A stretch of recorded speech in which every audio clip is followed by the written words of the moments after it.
Alors, je suis Anne-Dominique Toussaint, je suis une productrice française de la société Les Films des Tournelles et j'ai produit 2 films qui sont présentés au Colcoa, Les Beaux Gosses de Riyad Satouf et Le Hérisson de Mona Achache. Je sais que j'ai eu plusieurs films sélectionnés au Colcoa, dont j'étais toujours très fière d'ailleurs, mais c'est la première fois que je viens moi personnellement.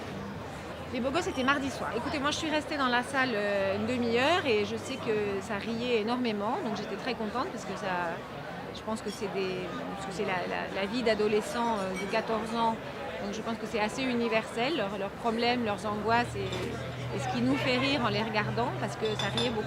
Le Hérisson, c'est particulier parce que le Hérisson, c'est une histoire très atypique puisque les personnages principaux sont une petite fille dépressive, une concierge revêche et un japonais. Donc a priori, c'est quand même un petit peu improbable. Et en fait, c'est une merveilleuse histoire qui plaît énormément. C'est tiré d'un livre qui a été un best-seller en France qui s'appelle L'élégance du hérisson, qui a été traduit aux États-Unis, The Elegance of the Hedgehog, et qui a marché aussi aux États-Unis. Et donc les gens sont contents de retrouver cette histoire.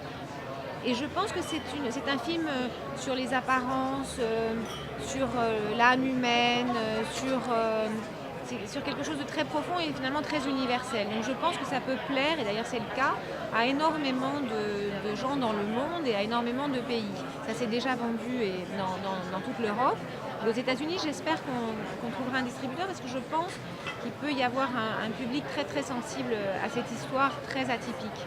Pour Les Beaux Gosses, c'est différent parce que Les Beaux Gosses, c'est un teen movie, mais où il y a très peu de films comme ça en France, mais il y en a pas mal aux États-Unis. Donc les distributeurs sont un peu déstabilisés parce qu'ils se disent est-ce que le public américain ne va pas être un peu surpris de voir un teen movie qui n'est pas un teen movie américain. Donc pour le moment, ils aiment le film, ils rient beaucoup eux personnellement, mais de là à franchir le cap pour l'acheter et le distribuer, ils ont des réserves. Donc c'est pas encore fait. Moi je pense que ça vaut le coup d'essayer. Maintenant il faut qu'il y en ait un qui prenne le risque.